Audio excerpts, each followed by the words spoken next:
오늘 읽을 하나님의 말씀은 신약성경 사도행전, 신약성경 사도행전입니다. 사도행전 22장. 제가 가진 성경은 신약성경 228페이지네요.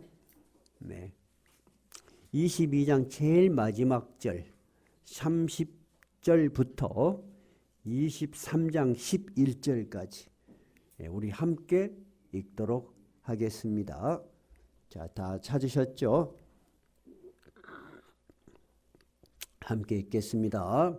이튿날 천부장은 유대인들이 무슨 일로 그를 고발하는지 진상을 알고자 하여 그 결박을 풀고 명하여 제사장들과 온 공회를 모으고 바울을 데리고 내려가서 그들 앞에 세우니라. 바울이 공회를 주목하여 이르되, 여러분 형제들아, 오늘까지 나는 범사의 양심을 따라 하나님을 섬겼노라 하거늘.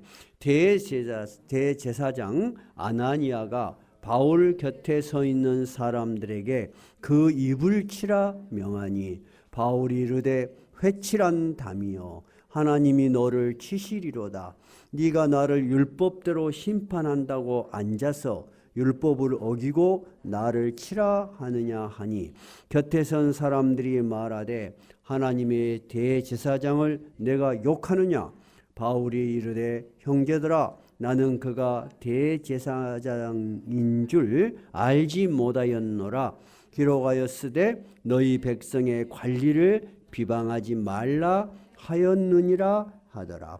바울이 그중 일부는 사두개인이요 다른 일부는 바리새인인 줄 알고 공회에서 외쳐 이르되, 여러분 형제들아, 나는 바리새인이요 또 바리새인의 아들이라.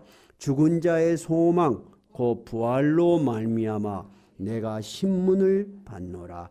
그 말을 한즉 바리새인과 사두개인 사이에 다툼이 생겨 무리가 나누어지니, 이는 사두개인은 부활도 없고 천사도 없고 영도 없다 하고 바리새인은 다 있다 함이라. 크게 떠들새 바리새인 편에서 몇 서기관이 일어나 다투어 이르되, 우리가 이 사람을 보니 악한 것이 없도다. 혹 영이나 혹 천사가 그에게 말하였으면 어찌 하겠느냐 하여 큰 분쟁이 생기니, 천부장은 바울이 그들에게 찢겨질까 하여 군인을 명하여 내려가 무리 가운데서 빼앗아 가지고 영내로 들어가라 하니라. 그날 밤에 주께서 바울 곁에 서서 이르시되, 담대하라. 네가 예루살렘에서 나의 일을 증언한 것 같이 로마에서도 증언하여야 하리라 하시니라. 아멘. 오늘 22장 제일 마지막 절 30절부터 읽었죠. 이튿날 천부장은 이렇게 시작하거든요. 이 천부장이 로마의 천부장, 군인입니다. 1000명의 부하를 데리고 있는 굉장히 높은 로마의 군대 장교입니다. 이 천부장이 바울을 옥에 가두었다가 그 다음날 유대를 다스리는 가장 높은 의결기관이고 최고 재판기구인 공회에 세우는 장면이 오늘 본문의 장면입니다. 어떻게 해서 이런 일이 일어났는가, 배경을 조금 살펴보고 오늘 하나님의 말씀 본문으로 들어가겠습니다. 바울은 3차 세계 전도 여행을 통해서 아시아 쪽 그리고 유럽에까지 복음을 전했습니다. 그리고 5년 만에 3차 선교 여행이 끝나고 예루살렘에 선교 보고를 하러 왔습니다. 그 선교 보고를 듣고 그 당시 초대교회의 교회의 지도자들이 매우 기뻐했습니다.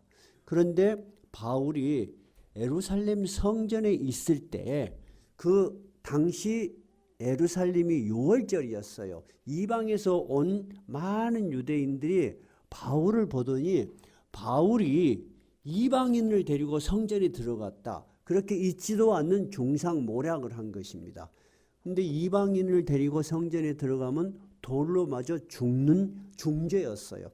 그래서 사람들이 바울을 데려다 죽을 만큼 막 발로 밟고 때리고 막 그랬습니다. 그래서 큰 소동이 예루살렘 성전에서 일어났습니다. 그 소식을 듣고 그 성전 가까운데 로마의 안토니오 요새라는 데가 있었어요. 이 안토니오 요새에 주둔하는 로마 군이 예루살렘 치안을 담당하는 거예요. 거기 제일 높은 사람이 천부장이에요. 큰 밀란이 일어난 것 아닌가 하고 천부장과 백부장들이 막 나타난 거예요. 그래서 바울을 이제 압송해서 안토니오 요새, 즉 로마 군인대로 끌고 가려고 하는데 바울이 천부장에게 부탁을 합니다. 내가 할 말이 있는데 내 동족 유대인들에게 내가 말을 해도 되겠느냐? 그렇게 허락을 맡아서 예루살렘 성전하고 로마 군대 사이에 계단으로 연결되어 있었던 모양이에요. 그 계단 높은 데 서서 바울이 형제들이여 하고 그들에게 연설을 하죠. 어떤 연설이었어요? 나는 당신들하고 똑같이 유대인이고 엄격하게 율법을 지키는 바리새인이고 한때 나는 예수 믿는 사람을 핍박하던 자였다. 그런데 내가 어떻게 해서 예수를 믿고 전하는 자가 되었는가? 그 말을 막 하는 거예요.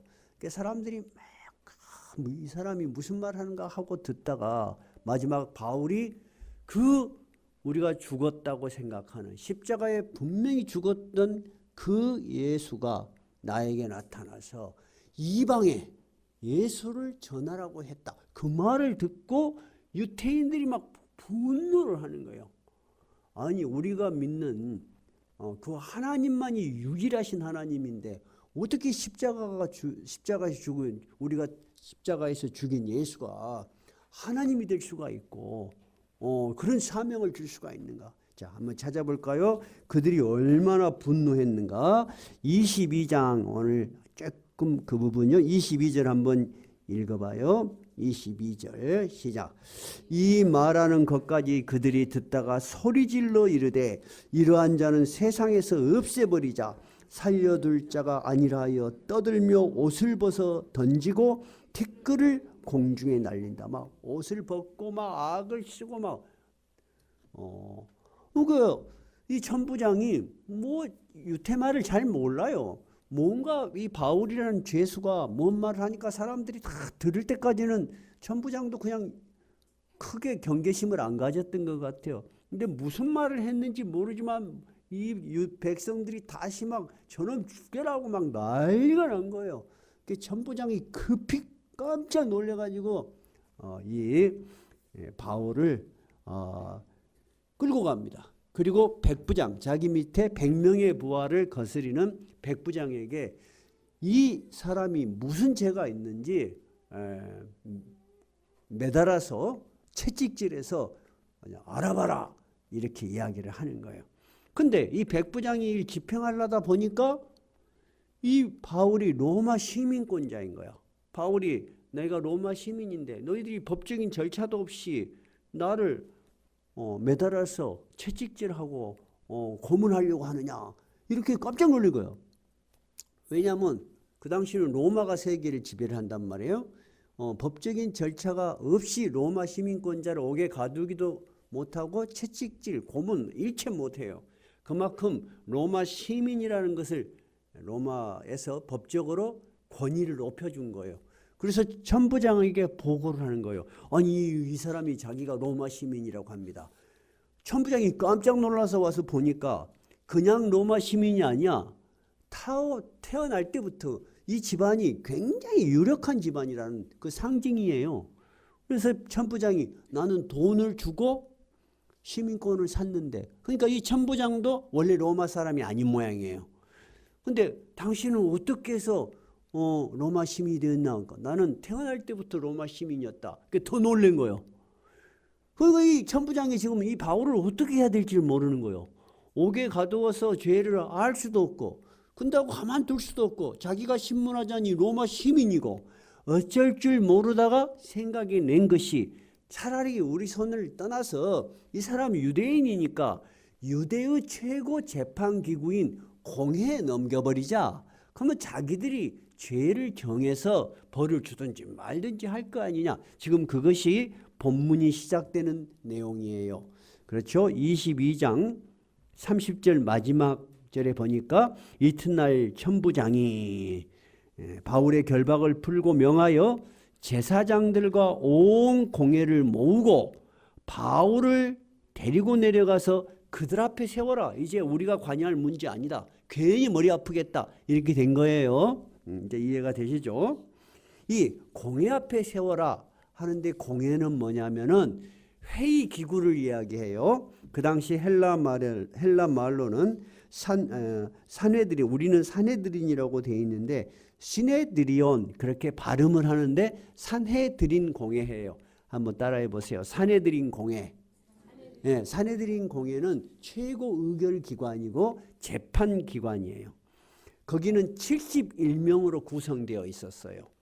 제사장도 있고 또 장로들도 있고 최고 서기관들도 있고, 그래서 총 70명에다가 한 명 대제사장이 의장이요. 근데 이 대제사장의 이름이 누구예요? 오늘 보니까 아나니아라는 사람이 지금 대제사장인 맡아서 하고 있는 거예요. 자, 그래서 재판이 시작됐습니다. 23장 시작됩니다. 바울이 공회를 주목하여 이르되, 공회원들 앞에서 여러분 형제들, 오늘까지 나는 양심에 따라 하나님을 섬겼노라. 즉 내가 하나님을 섬기는 거, 내가 종교적 문제에 있어서 나는 하나도 부끄러울 게 없다. 내가 여러분 앞에 숨기거나 여러분 하나님 앞에 죄 지은 일이 없다. 이렇게 시작을 했습니다. 그러니까 그 말이 시작되자마자 2절에 대제사장 아나니아가 바울 곁에 있는 사람들, 그러니까 막 아나니아는 딱 앉아있고 나머지 사람은 서 있었던가 봐요. 서 있는 사람들에게 저놈의 입을 쳐라 이렇게 이야기를 하는 거예요. 그랬더니 바울이 3절 이렇게 대응을 합니다. 회칠한 담이여, 하나님이 너를 치시리로다. 네가 나를 율법대로 심판한다고 앉아서 율법을 어기고 나를 치라 하느냐. 이게 무슨 말이냐면 아나니아는 바울에 대해서 안 좋은 편견을 가지고 있어요. 저놈이 우리 율법을 어기고 세상에 돌아다니면서 유대교가 아닌 그 십자가에 죽은 죄수 예수를 전하고 다니면서 우리 율법을 깎아내리고 문제를 일으키고 훼손하는 놈이라는 편견이 있었던 것 같아요. 그러니까 바울이 형제들아, 나는 양심에 부끄러움 없이 지금까지 살았노라. 이렇게 말을 시작하려고 하는데, 여러분 죄수가 잡혀 있어서 재판을 받으면 자기 말을 할 수 있겠죠. 말을 한마디 떨어졌는데 저놈의 입을 쳐라 이렇게 이야기한 거예요. 그러니까 바울이 지금 대응하는 것이 3절이 네가 하나님의 율법을 따라서 재판을 한다고 하면서 율법을 어기고 있느냐? 이 회칠한 담이야 한 말은 이 위선자야 하는 말이요. 그게 어찌된 일이냐 하면은 바울은 율법에 정통한 사람이에요. 구약의 율법에 따르면, 지금 우리나라 헌법에 따르면은 모든 국민은 법률에 의해서 재판이 확정될 때까지는 죄가 없는 무죄로 추정되죠. 그것을 무죄 추정의 원칙이라고 해요. 여러분도 어디 가서 크게 잘못한 것도 없고 아직 재판도 확정 안 됐는데 경찰서에서나 또는 재판 과정에서 여러분을 무시하는 발언을 하거나 억압을 하거나 그러면 그 이야기를 할 수 있어야 돼요. 바울이 그 이야기예요. 무죄 추정의 원칙에 의해서 나는 정당한 재판에 의해서만 나의 죄가 결정되는데, 재판도 시작도 안 됐는데 나의 입을 쳐라고 하느냐? 네가 하나님의 율법을 가지고 재판을 한다고 이렇게 모여놓고 재판을 완전히 율법을 어긋나게 행동하고 있다. 지금 그 말이에요. 이해가 됐죠? 그러니까 여러분도 좀 법에 대해서 좀 아시는 것이 좋아. 좀 이것은 신앙적인 문제를 이야기하는 게 아니에요. 그 당시 법에 대해서 바울이 나는 정당한 절차에 의해서 변론을 하는데 왜 당신은 폭력적으로 내 말을 못하게 하느냐 하는 거예요.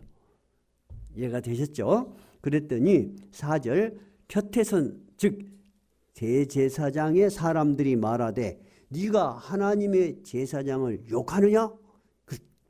지금 네가 신란하는 네가 비난하는 그 사람은 하나님의 대사장이다. 대제사장이다 하는 말이에요. 그러니까 5절에 바울이 이렇게 또 대답하는 거예요. 형제들아 나는 그가 대제사장인 줄 알지 못했다. 성경 말씀에 보면은 너희 백성의 관리를 비방하지 말라 하였으니까 내가 대제사장에게 비난하는 것은 율법적으로는 옳지 않다. 내가 사과한다. 이렇게 이야기를 하는 거예요. 자, 그러면은 진짜 바울은 대제사장인 줄 몰랐을까요? 아니, 알았을까요? 여러분 어찌 생각해요? 그래, 한번 손을 한번 들어봐요. 내 생각에는, 여러분들 생각에는 바울은 알았을 것이다. 한번 손 들어봐요. 오케이. 바울은 몰랐을 것이다. 성경에 명확하게 없는 것을 우리가 확실한 근거 없이 이렇다 하고 말하기는 어려워요. 자, 갑자기 공회원이 모여있고 사람들이 아까 사내들인 공회원이 71명이라 그랬어요. 적은 수가 아니에요. 그러니까 바울은 누가 말하는 줄 모르고 했을 수도 있어요. 그죠? 또 그 사람이 말하는 것을 알면서도 할 수가 있어요. 그런데 바울이 이렇게 말하는 가장 기본적인 베이스, 즉 생각의 뿌리에는 뭐가 있냐면 나는 율법을 지킨다 그거야. 내가 대제사장인 줄 모르고 했기 때문에 나는 율법에 분명히 백성의 관리를 비방하지 말라고 했으니까 내가 모르고 한 것이다. 나는 사과한다. 그러나 당신들도 율법을 지켜서 합법적으로 재판을 진행하라 하는 이야기예요. 이제 이해가 되세요? 그러니까 모든 말에는 의미가 있겠죠. 바울이 아무 생각 없이 지금 이 재판 중에 말을 하지는 않았을 거예요. 그러니까 바울이 지금 당신들도 내가 율법을 정확하게 알고 있는 사람이다. 기록된 바, 즉 율법에 이렇게 지금으로 말하자면 구약 성경이요. 이런 내용도 내가 알고 있다. 당신들도 법에 따라서 절차에 따라서 합법적으로 나를 대해라 하는 이야기예요. 이제 잘 아시겠죠? 어디 가서 여러분이 그런 일을 당하면 막 무서워서 그러지 말고 대법원에서 확정될 때까지는 여러분은 무죄야. 자, 그래서 이제 바울이 이제 자기 변론을 계속합니다. 바울이 딱 보니까 이제 사내들인 공회라는 걸 알았어. 근데 이 사내들인 공회에 71명 중에는 구성원들이 그 당시에는 자, 사내들인 공회는 대제사장도 있고 서기관도 있고 백성의 지도자인 장로들도 있어요. 근데 그 당시 이런 직책이 말고 종파가 두 개가 있었어요. 하나의 종파는 사두개파가 있었고 하나의 종파는 바리새파가 있었어요. 이 사람들은 이런 직책이 아니고 종교적인 지금으로 말하자면 교리가 조금 달라요. 똑같은 유대교를 믿는데 사두개파는 기득권자들이야. 대부분 제사장들은 사두개파가 잡고 있었는데 내세를 안 믿어. 내세를 안 믿으니까 뭣도 안 믿어. 부활도 안 믿어. 천사도 안 믿어. 이 사람들은 현실만 믿어. 그러니까 로마하고 아주 가까이 친로마 세력이야. 그래서 모든 권력을 주로 사두개파가 쥐고 있었어요.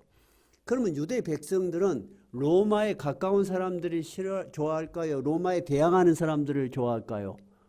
그렇죠. 백성들은 그래. 근데 그 반대 세력이 바리새파야. 바리새파는 대중을 상대로 하는 그런 종파야. 근데 이 바리새파는 내세를 믿어. 천사도 믿어. 그거 부활도 믿어. 두 종파가 어때요? 똑같은 유대교인데 달라, 색깔이. 그러면 사도 바울은 원래 유대교로서는 파가 어느 파야? 바리새파야. 바리새파는 굉장히 하나님 말씀대로 살라고 애쓰는 사람들이야. 그래서 바울이 딱 보니까 사두개파하고 바리새파하고 섞여 있어. 그래서 바울이 이야기를 하는 겁니다. 6절, 바울이 그중 일부는 사두개인이요 다른 일부는 바리새인인 줄 알고 공회에서 외쳐서 뭐라고 외칩니까? 여러분 형제들이요, 나는 바리새인입니다. 나는 바리새파입니다. 또 바리새인의 아들이다. 그 말은 우리 가문 내내 뿌리 깊은 바리새인입니다. 그런데 내가 뭐 때문에 이렇게 지금 이렇게 끌려와서 문제가 되고 있냐면, 내가 죽은 자의 소망, 죽음으로 인간이 끝나는 것이 아니다. 분명히 부활이 있다 하는 부활을 내가 전해서 이렇게 고통을 당하고 신문을 당하고 있습니다. 이렇게 이야기를 한 거예요. 지금 예수님에 대한 이야기 그런 건 아직 안 나왔어요. 그냥 여러분, 바울의 이 말이 내용이 맞죠? 바울은 부활에 대해서 바리새파로 믿고 있었죠. 부활은 믿고 있었지만 설마 죽은 예수가 십자가에서 죄수로 죽었는데 하나님의 아들로서 부활했다는 그 사실은 믿을 수가 없었던 거야. 근데 정말 부활하신 예수를 만났잖아요. 그러니까 바울은 세세한 이야기는 하지는 않지만 분명한 건 뭐냐? 내가 부활을 전함으로 이렇게 고생을 당하고 있습니다. 이렇게 이야기를 하는 거야.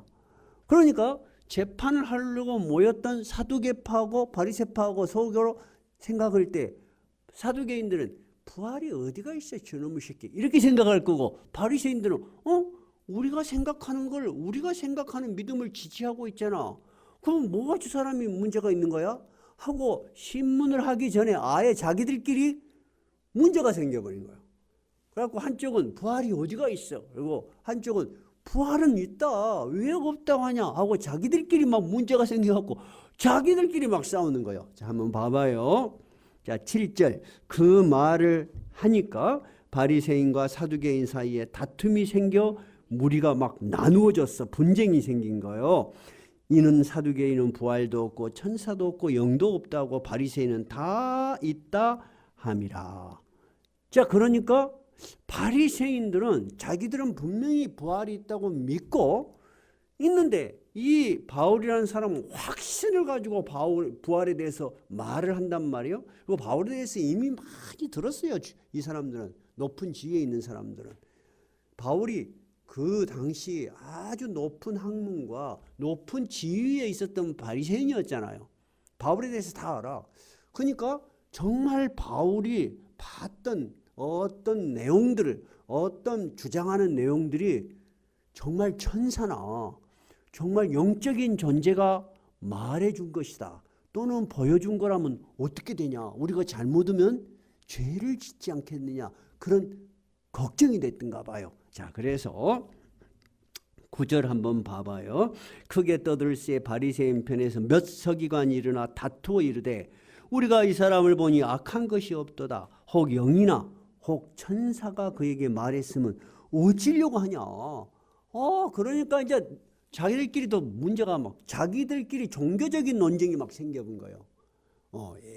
옛날부터 흘러내려오는 이야기가 아무리 가까운 사이라도, 가족이라도 절대 먼 이야기하고 먼 이야기는 하지 마라. 싸움이 난다 이거예요. 먼 이야기하고 먼 이야기, 정치 이야기하고 종교 이야기 하지 마라. 이거는 말 갖고 고쳐지지가 않아. 고쳐지지가 않아. 자기는 막 분명히 옳은데 상대가 봤을 때는 멍청하게 보여. 그리고 상대는 자기가 옳은데 내가 볼 때는 저 멍청이 그렇게 보인다니까. 그래서 하지 말라는 거야. 근데 이 사람들은 뿌리 깊은 신앙을 가지고 있는데 내용이 달라. 그러니까 큰 싸움이 일어난 거예요.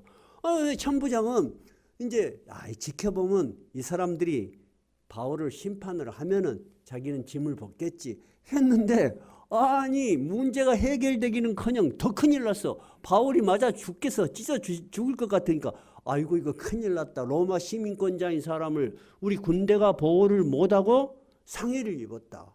심지어는 죽었다. 그럼 소문이 나고 책임을 지면 엄청난 거예요, 이게. 그래서 급히 바울을 빼앗아 가지고 다시 군대 옥에다가 가뒀어요. 지금 그것이 마지막 절이에요. 그래서 11절, 이제 옥에 갇힌 그날 밤에 주께서 바울 곁에 서서 이르시되, 자, 뭐라고 하는가요? 같이 읽어볼까요? 담대하라, 네가 예루살렘에서 나의 일을 증언한 것 같이 로마에서도 증언하여야 하리라. 주님께서 아마 기도하고 있는 바울 곁에 딱 서 있었을 거예요. 그리고 이야기를 하는 거예요. 네가 예루살렘에서 나의 일을 증언한 것 같이. 이 말이 뭔 말이에요? 바울이 조금 전에, 며칠 전에 예루살렘 성전에서 끌려 나와서 사람들한테 막 두들겨 맞았잖아요. 그리고 군대에 끌려가는데 층계에서 예수님을 전했지요. 근데 예수님께서는 네가 예루살렘에서 나의 일을 증언할 때 내가 알고 있다는 거야.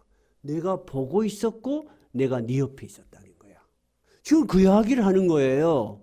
네가 예루살렘에서 나의 일을 증언한 것 같이. 주님이 알고 있다, 모르고 있다? 알고 있다는 거예요. 같이 네가 로마에서도 나를 증언하여야 할 것이다 하는 거예요. 자, 이 이야기를 조금 깊이 있게 살펴보십시다. 바울은 지금 다시 로마의 옥에 끌려갔어요. 바울에게는 큰 근심이 있었을 거예요.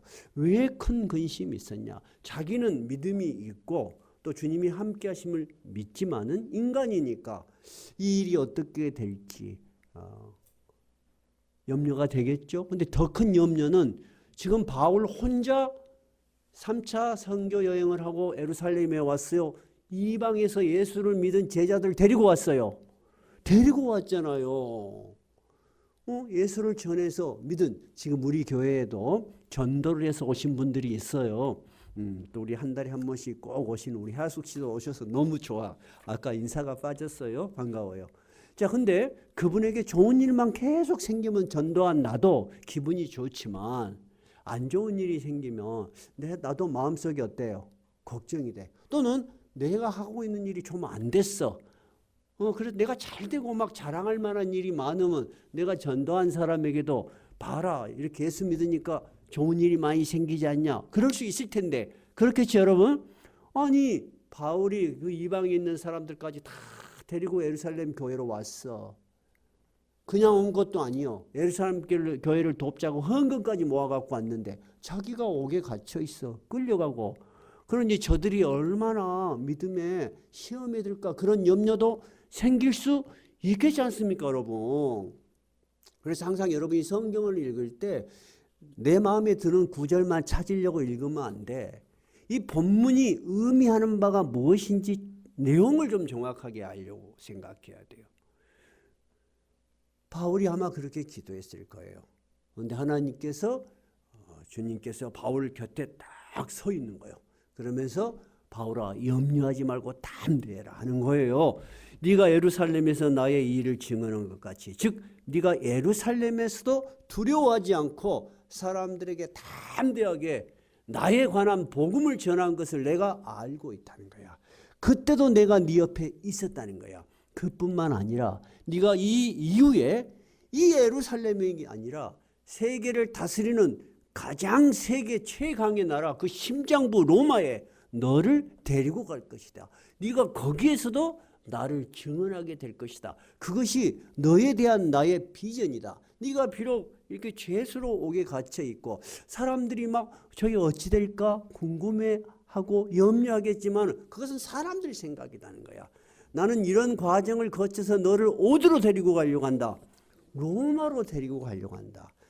너에 대한 나의 비전, 내가 꿈꾸는 것은 다 크다 이런 거야. 다 두려워하지 말고 담대하라 하는 거예요. 그러면서 너의 대적들이 아무리 너를 대적한다 할지라도 이 일을 막을 사람이 없다. 왜? 내가 너와 함께 있고 이 계획은 내가 세운 계획이기 때문이다. 주님이 이렇게 말씀하신 거예요. 자, 오늘 본문의 내용은 잘 이해되셨죠? 로마서 1장 13절 여기다 책갈피를 딱 끼워놓고 뒷장 몇 장을 넘기면 로마서가 나옵니다. 로마서 239쪽 봐봐요. 신약성경 239쪽. 로마서는 바울 사도가 로마에 보내는 편지죠. 우리가 이제 사도행전 끝나면 로마서로 들어갈 거예요. 로마에는 아무도 사도들이 가서 복음을 전하지 않았는데 교회가 생겼어요. 예수 믿는 사람이 생겼어요. 바울은 이 로마에 있는 교인들에게 직접 가서 하나님의 말씀, 예수 그리스도 복음을 잘 가르치고 싶었어요. 로마는 가고 싶은데 길이 열리지가 않는 거야. 그래서 로마서 1장 13절에 뭐라고 돼 있는가 한번 봐봐요. 1장 13절 시작. 형제들아 내가 여러 번 너희에게 가고자 한 것을 너희가 모르기를 원하지 아니하노니 이는 너희 중에서도 다른 이방인 중에서와 같이 열매를 맺게 하려 함이로되 지금까지 길이 막혔도다. 즉 무슨 말이냐면 너희에게 가고 싶은 간절한 마음이 있는데 길이 열리지가 않는다. 바울은 평소에 이 선교 여행 3차 선교 여행이 끝나면 어디를 가고 싶어 했다고요?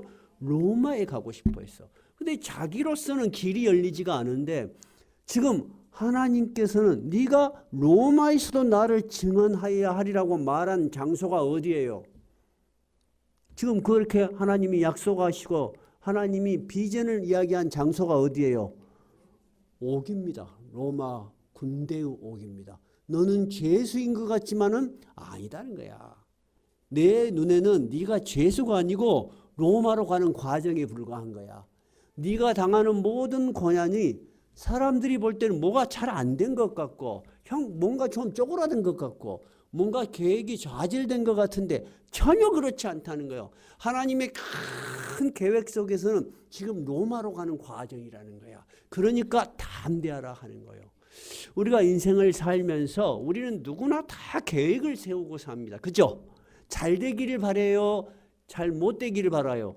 잘 되기를 바라요. 근데 인생이 내가 바라는 대로 되는 일이 많아요? 아주 엉뚱한 대로 흘러가는 일이 많아요. 엉뚱한 대로 흘러가는 일이 많아요.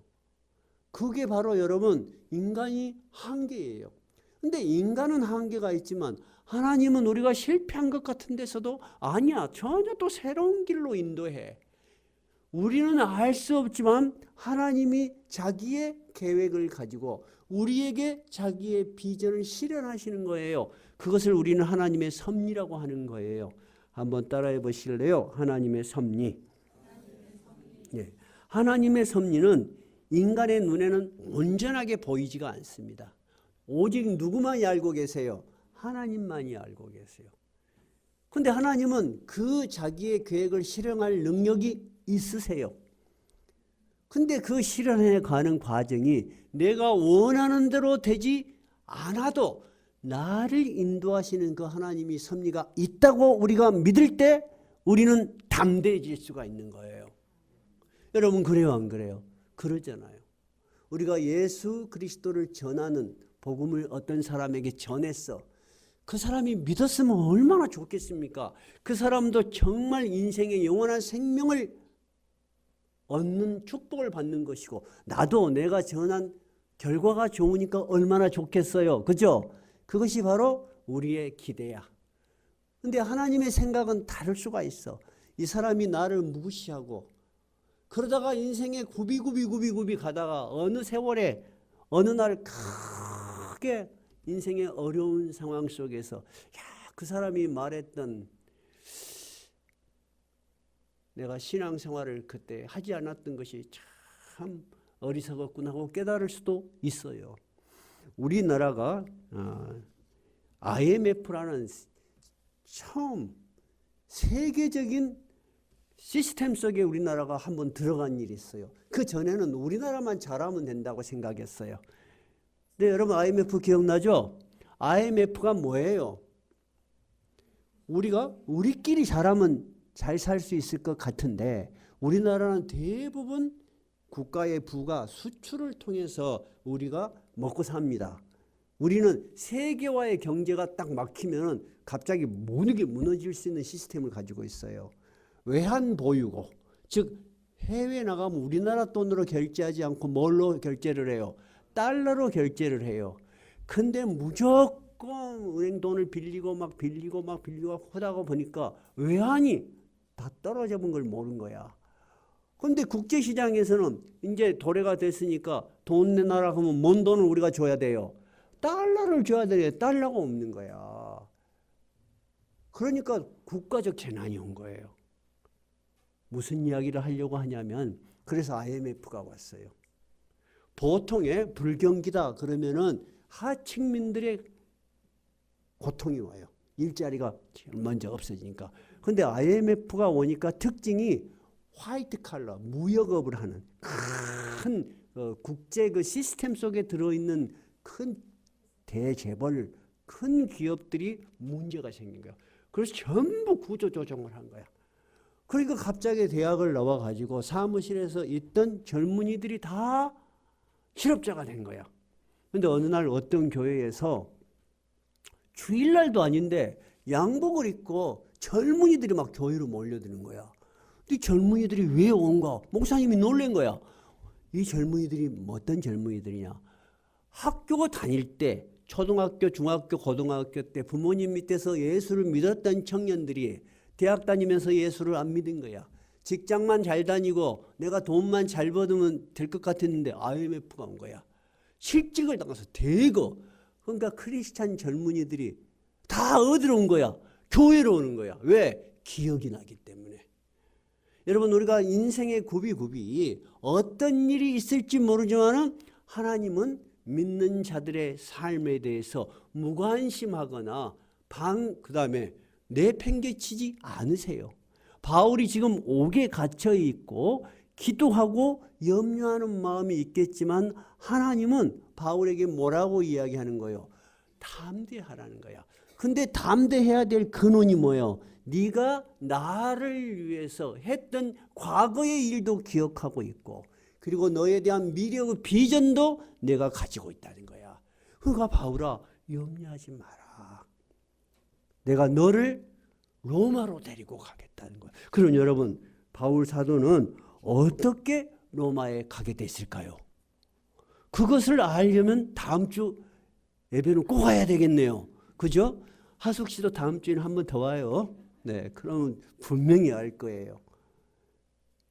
하나님은 우리가 의도하지 않은 그 고난 속에서도 여전히 일하고 계십니다. 그래서 바울은 로마의 제수로 압송을 당해서 이 지중해를 가는데 배가 막 죽을 고비를 거치는 거예요. 다 죽게 된 거예요. 그런 과정을 통해서 로마에 도달을 해요. 근데 로마에 도달을 했는데 그냥 죄수가 아니고 그 죽을 고비를 거치고 가는데 그 배가 파산되고 죄수들이 바다에 뛰어들고 짐을 다 버리는데 그 총괄하는 로마의 백부장이 바울을 보니까 이 사람은 보통 사람이 아니야. 진짜 하나님의 사람이란 걸 분명히 깨달아. 자기들을 살려준 생명의 은인이야 바울이. 그래서 바울이 로마에서 2년 동안 가택에 있으면서 누구도 다 만나도록 허락을 받습니다. 거기서 복음을 전하게 됩니다. 그래서 로마의 복음이 전해져서 로마가 313년에 기독교를 국교로 삼고 전 세계가 기독교가 되는 가장 중요한 역할을 로마가 하게 됩니다. 여러분 하나님의 비전이 어때요? 인간이 상상할 수 없는 방식으로 하나님은 자기의 비전을 이루시는 거예요. 누구를 통해서? 믿는 자 한 사람 한 사람을 통해서 하는 거예요. 우리가 지금 2024년에는 우리가 전도를 힘씁시다. 마찬가지예요, 여러분. 지금도 마찬가지고 옛날에도 마찬가지고 복음을 전하면은 그래요? 하는 사람은 드물 수 있지만 우리는 그 사람들의 반응을 보는 것이 우리의 목표가 아니에요. 우리는 복음을 전하는 거예요. 누가 알고 계신다? 하나님이 알고 계시고 그 다음 일은 또 하나님이 계획을 하시는 거예요.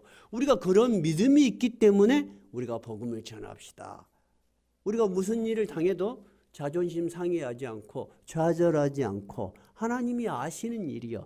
나는 타인을 구원할 능력이 나에게는 없어요. 여러분이 무슨 능력으로 타인을 구원하겠어요? 자기도 구원하지 못하는데. 그죠? 우리를 구원하고 우리가 전한 복음이 생명력이 있어서 그가 그것을 믿게 하는 것은 오직 성령의 역할이세요.